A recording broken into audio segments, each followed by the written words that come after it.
Hi, Stories of Impact listeners. I'm really glad you're here.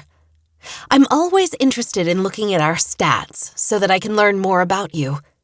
Whether you're listening in from the US, Russia, Korea, Myanmar, Palestine, or elsewhere, I'm sending my gratitude to you.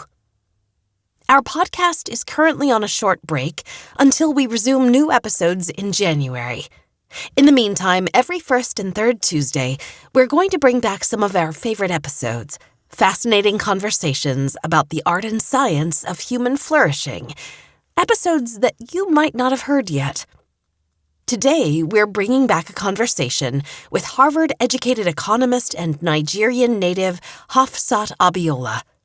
Dr. Abiola is not only an expert in sustainable development, she's a civil rights and democracy advocate who has carried on her parents' legacy through her pro-democracy activism and her work in the Women in Africa initiative. Dr. Abiola's story, and the story of her parents' courage and commitment to democratic ideals, well, it's powerful and it's timely. But before I let you go, I would really like to ask you one more thing.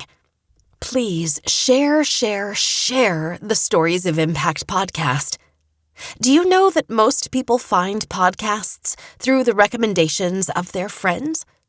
In 2025, my team and I are going to do everything we can to grow this show. So if you would help, we would be so grateful. And now, the Stories of Impact podcast. Welcome to Stories of Impact. I'm writer-producer Tavia Gilbert, and every first and third Tuesday, journalist Richard Sergey and I bring you conversations about the art and science of human flourishing.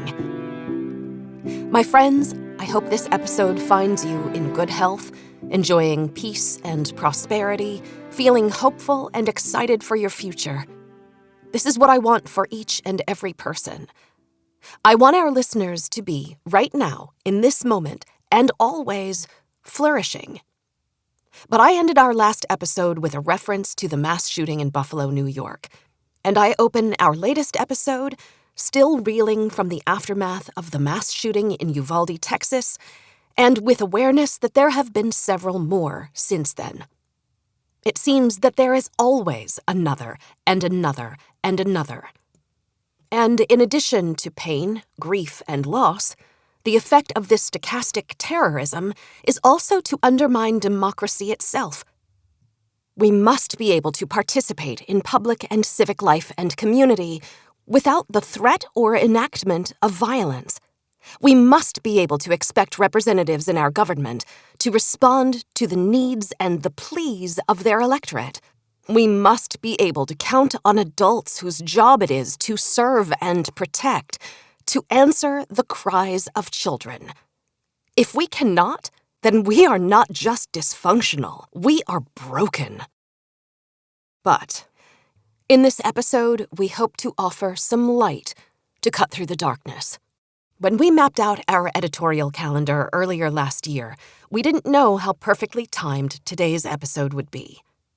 But our guest gives voice to the resilience, courage, service, care for community, determination, and hope that we all need to navigate this profoundly troubled period and to bring to life a healthier future.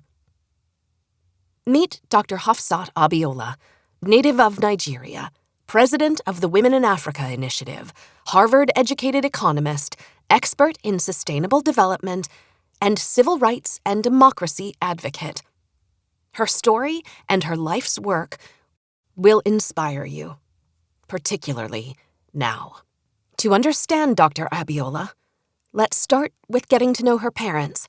My mother was a high school graduate, but she was brilliant. She was the head girl of a high school. But her parents didn't pay to send her on to university because at the time it wasn't so common that girls went. She was the first generation to be educated in the Western way. She had always wanted to become a pharmacist. Instead, she became a mother of many, many children. So she decided to set up a pharmaceutical company. She was a big success. My father went into politics and he ran for office. And he won. He won the ticket to be president of Nigeria. And after he won, the military said, no, we don't really want a democracy. We're not ready to leave power. And they were trying to negotiate with him. They wanted to give him money, but he wouldn't accept. So they put him in prison. So when they put him in prison, my mom started organizing market women. She started organizing journalists. She started organizing the unions to protest, started selling the properties that she had bought. Because the military would be shooting when they go for marches, then you have to take the victims to the hospital, you have to pay for that. And there were so many things you had to pay for. So she had to sell a lot of the assets that she had built up. And I remember in the interviews she would give, she would say, people always say that women belong in the household and they belong in the kitchen, they belong in the bedroom. But even in 1995, when my mother was organizing the demonstrations and the protests in Nigeria, she started saying that women needed to go into all public spaces, that they should not only raise children, but they should go into the world to make sure that the world is ready to accept their children, that they have that responsibility. So she had that very clear notion that women belong in all spaces where decisions that are relevant to their lives are being made. And I never forgot that. Though he had decisively won the presidency in an election determined to be fair and free by Nigerian and international observers, Dr. Abiola's father, M.K.O. Abiola, was imprisoned, mostly in solitary confinement, for years, while her mother, Alhaja Kudirat Abiola, fought publicly for his release and for her husband's freedom, until she was murdered in retaliation.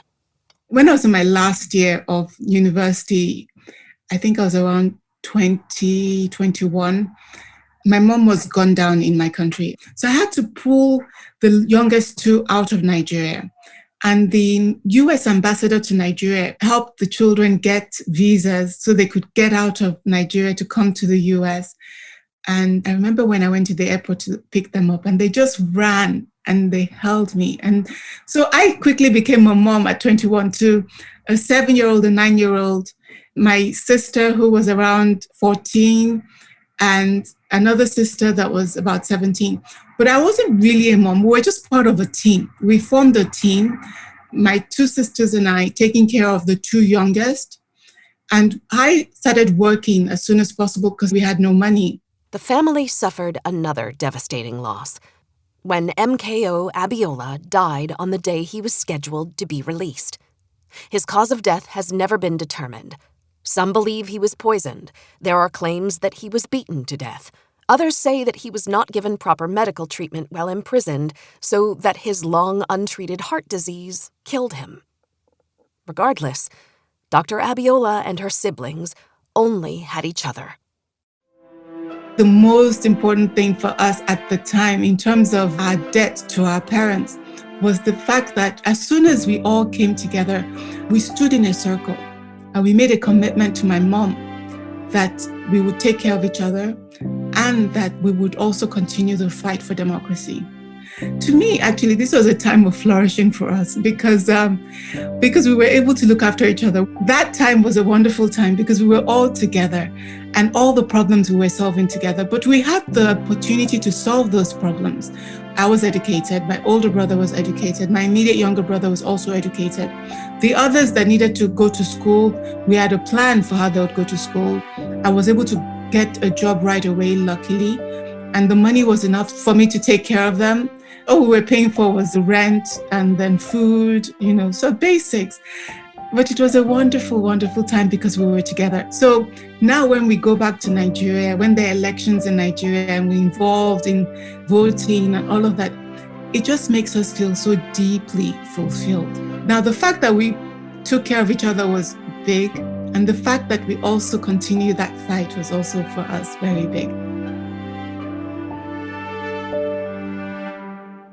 Despite the brutality that killed both her parents, despite the fact that they died because they believed in and called publicly for democracy, Dr. Abiola's value system kept her from becoming bitter or resentful. She chose to tell a story about the blessing of strengthening her family with her brothers and sisters. It's actually a very African approach to life that once you are together, to us, it's already 50%. Then when you can take care of each other, then it's 100%. In fact, it's not only Dr. Abiola's courageous and determined parents who shaped her beliefs and the choices she's made, but African culture at large. We're spiritual beings, Africans. They say that we're not human beings having a spiritual experience, we're spiritual beings having a human experience.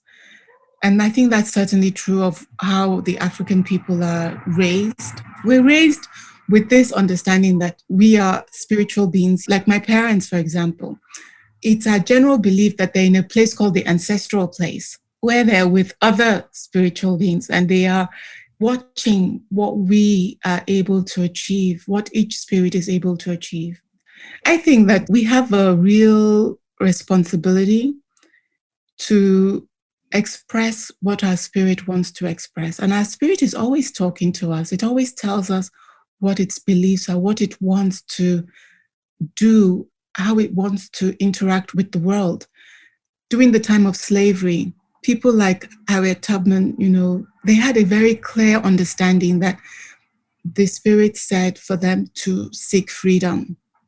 It's not just slavery that creates this sense of being enslaved. Even life now, we think we're free, but life can create its gilded cages. And we need to know that we're not meant to be in any kind of cage. We're meant to be free to express ourselves. And we always have to fight for our freedom, whatever our circumstance is. And it's that freedom that the spirit wants. The spirit wants to be free to be itself and to express itself. And we have to fight for that. So what is Dr. Abiola fighting for? Her mother's boldness and wisdom live on in her as the leader of the Women in Africa initiative, the world's leading international platform for the economic development and the support of African women entrepreneurs. Our focus is on women's economic power. We have 1 in 4 women in Africa become entrepreneurs, and it's the highest proportion in the world. And it just shows you the boldness, the courage that these women have. And if they can be supported in their entrepreneurial journey, they can make such a huge difference to the economies in Africa. They can make a huge difference to poverty in Africa, to job creation in Africa, and they can transform those societies. Because I know that once women have economic power, from the example I have of my mom and even of my own life, you have more voice, and we can lever that economic power towards creating change in the larger society. So that's what I'm doing now, is to support women to begin that process of making the economies work. By building women's economic power and helping transform society, Dr. Abiola is honoring her mother's example of rejecting any limitations imposed by a patriarchal society and inspiring African women to find their voice. The challenge women face is from the point from when they're girls, from when they're babies. Because in that time, there's not the experience, there's not the confidence, there's not the voice, there's not the authority. There's not even often the sense that you have a right to your own body, that you have a right to be heard, that you even have rights at all. The undermining of the woman begins from when she's even a baby, from when she's very young. Many of the girls in Nigeria that are married off, the child brides, are married off from the age of 12. They're barely having their first menstrual period. They don't even know what's the changes happening in their body. And they're married to much older men. The disparity, the power disparity in the relationship is so huge for them to overcome. So the fact that society is not able to protect their rights sets women up to live in a disempowered state in the society. So if we really want to have women be empowered in Africa, we have to protect the rights of girls. We have to protect their rights to an education. We have to protect their rights to not be married before the age of 18. We have to also protect their rights that if they happen to get pregnant before 18, they can stay in school, because in many countries, if they get married while they're in school, that's the end of education for them, which is ridiculous. So there's so many things that have to be done to make sure that the rites of passage of the girl child is protected, because once we can do that, the empowered girl is the powerful woman on the continent. But the disempowered girl is the woman that you see who is battered, beaten, poor on the continent.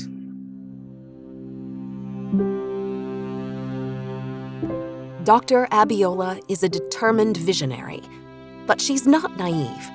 She knows that her goals cannot and will not be quickly achieved.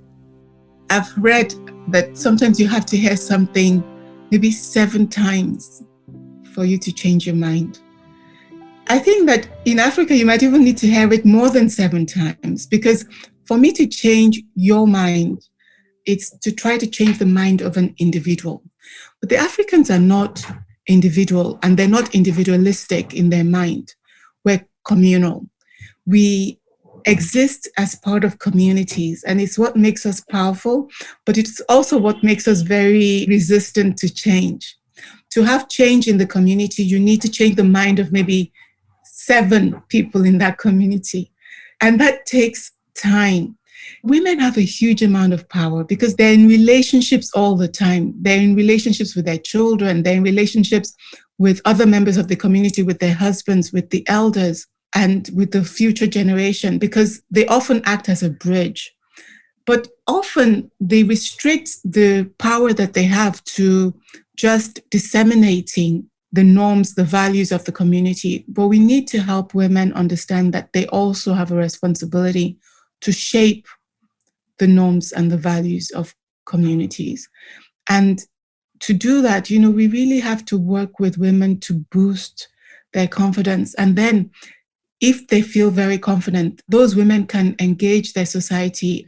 Women can then really embody the full potential that they have and make a difference in transforming the way that the community understands itself and expresses itself. So how does Dr. Abiola help women realize their enormous potential? How does she boost their confidence and lead women to using their voice? She leads by example, by cultivating her own virtues, by embracing the wisdom of her culture and history. She embodies the power and purpose of an African woman. Courage, confidence that I do not work my life or my journey by myself. All around me are my ancestors, and they walk with me. They've already gone ahead. Some are staying behind. Some are by my side. Some make sure that beneath me that the road is safe. I move forward with authority. I am in control of my destiny. I know that I will make an account of my life. Nobody will subjugate me. Nobody can. Nobody will. And with that full awareness, I take decisions. And sometimes these decisions are not convenient for me. It can make my life difficult. But I am confident that I set an example. This example, my daughter is aware of it. She pays attention. My son is aware of it. He pays attention. So whenever that final call is, I can go in confidence to my ancestors, and my children can step into my shoes and move also with authority.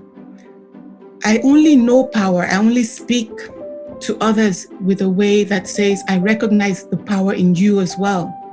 I cannot make myself small to make you comfortable, because it's an insult to you. So while I'm in this full awareness, I'm in my own superpower space, and I invite others to also claim theirs as well.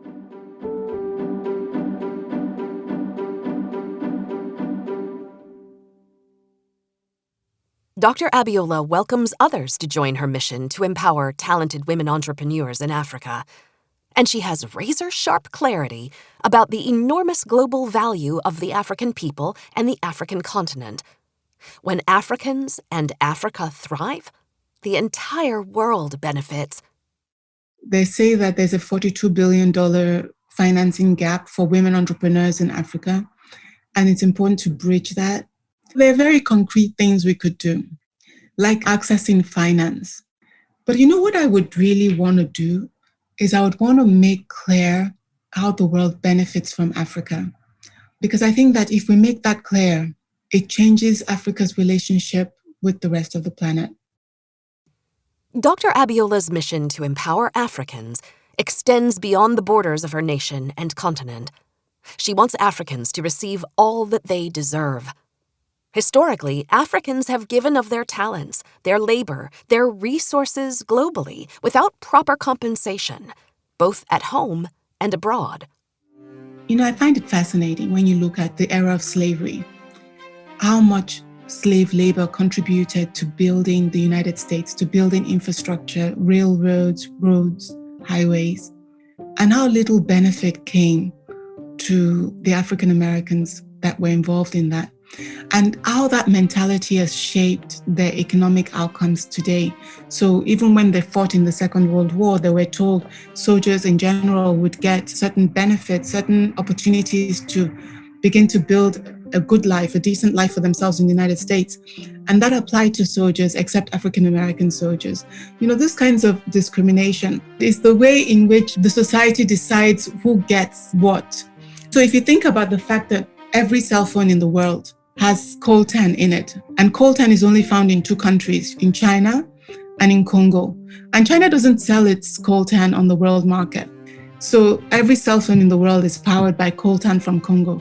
And Congo is not even the richest African country. In fact, it's the poorest African country.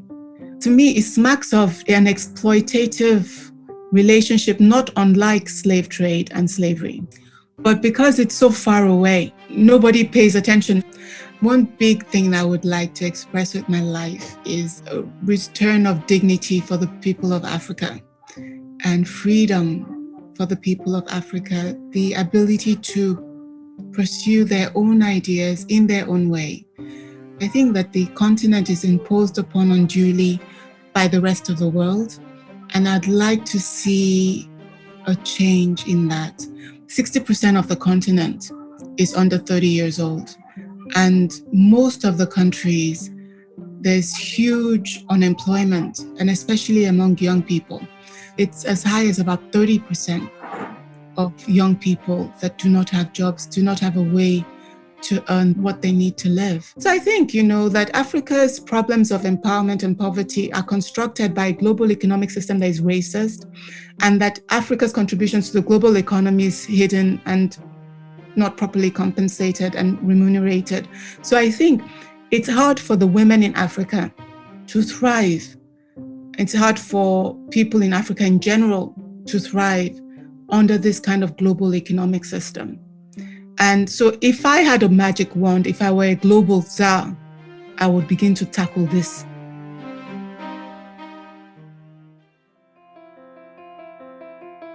Though she's not the global czar, Dr. Abiola is doing everything in her power to help Africans flourish.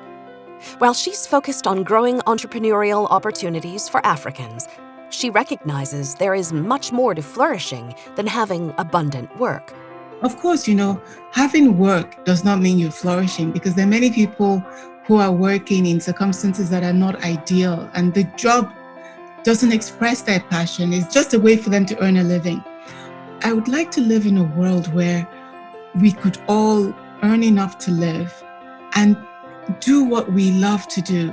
For me, that would be dancing. I love dancing. I love reading. I love quiet. And I love watching my children grow.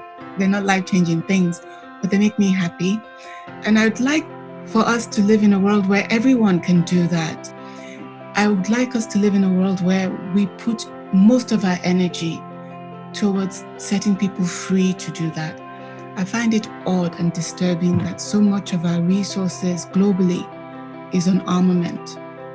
And I think if we put so much of our resources in developing ways to kill each other, there's just no way that the world that we live in can be one in which human beings can flourish. There's just no way. I think of flourishing as the beautiful and full expression of human creativity, human expression.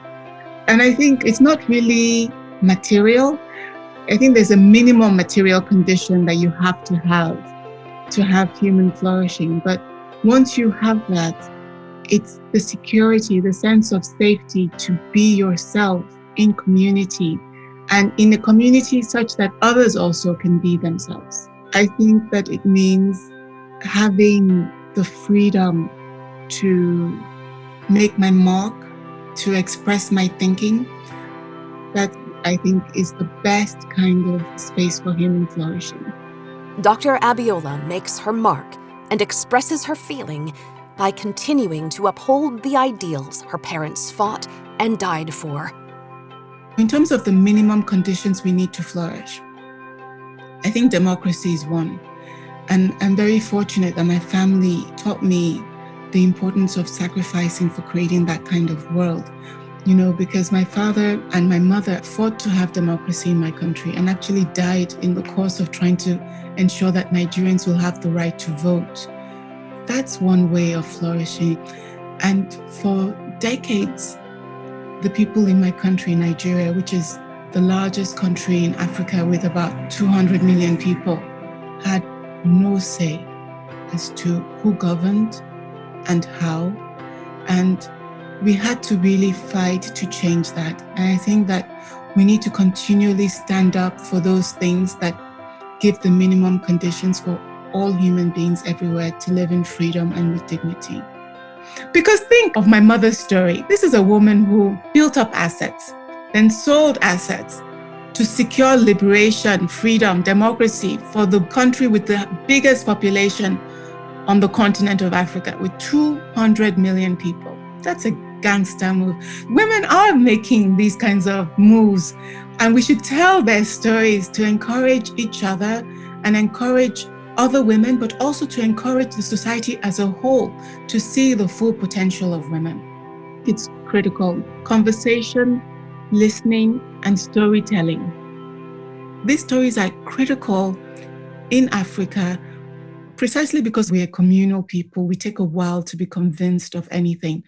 It's actually to try to convince the people in the villages, in the most remote areas, that take a bet on this, your girl, take a bet on this, your daughter, and put her through school.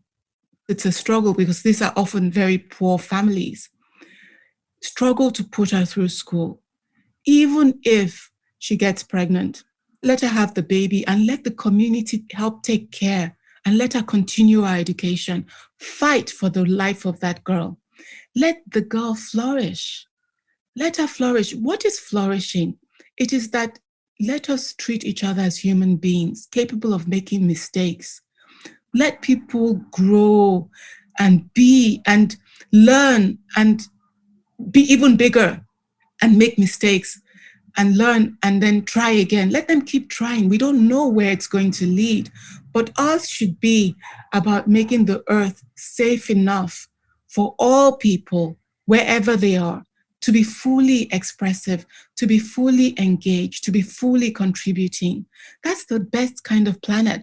Really, our quest should be to evolve, to create a world where humanity can evolve. And I really think that we have that responsibility to be ready and to express our best selves. Dr. Abiola believes that embracing that responsibility gives you superpowers. I think everybody even has superpowers. When I think of superpowers, I think if you embrace what you believe, and if you embrace the notion that there is no challenge that you cannot meet, then you become unstoppable. And that's a superpower. If we are not trying to play to win on the terms that have been defined, but we're just trying to set our own terms, that's a superpower. If we allow our minds to be applied to the things that we think of as the most important things, that's a superpower. Our minds are so powerful that if we focus on the problems that are the most important, we will solve them. The only problem with our minds is, our mind only has so much bandwidth.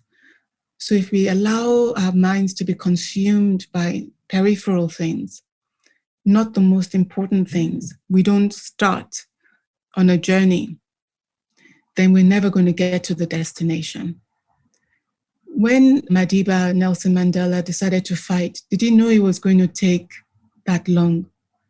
No. But he started, and it took 3+ decades. But today, we see that South Africa has made a big leap forward. There's still so much to be done. But the apartheid system that was so egregious is no longer there. I think if we always tackle the big problems, if we always tackle the lack of democracy in its different forms, the lack of equity, and all of these, the big issues, people in their small spaces will flourish. And if we apply ourselves to tackling these big problems, then we are like superhuman. We're as powerful as Superman. We're as powerful as Captain America. We're as powerful as Wonder Woman. The brilliance of the entire universe is contained in each one of us. And now we bring that power to bear on something that is actually consequential, is to leave the world better than how we found it.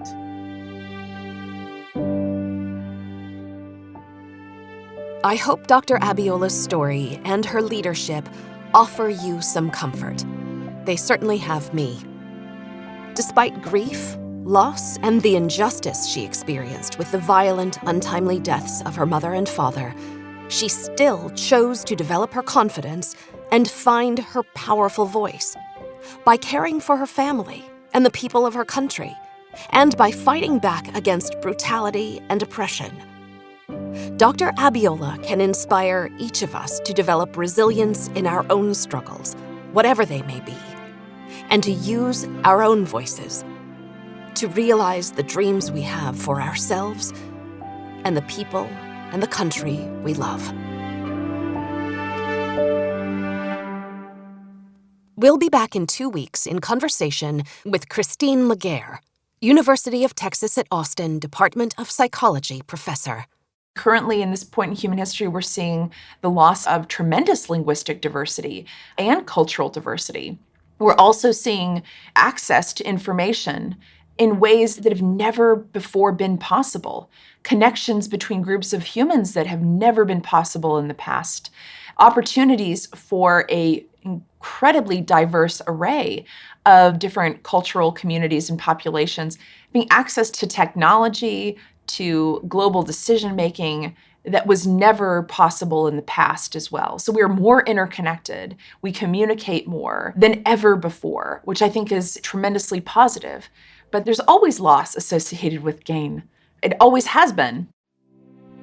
If you appreciate the Stories of Impact podcast, please follow us and rate and review us. You can find us on Twitter, Instagram, and Facebook, and at storiesofimpact.org. This has been the Stories of Impact podcast with Richard Sergey and Tavia Gilbert. Written and produced by Talkbox Productions and Tavia Gilbert. Senior producer Katie Flood. Music by Alexander Filipiak. Mix and master by Kayla Elrod. Executive producer Michelle Cobb. The Stories of Impact podcast is generously supported by Templeton World Charity Foundation.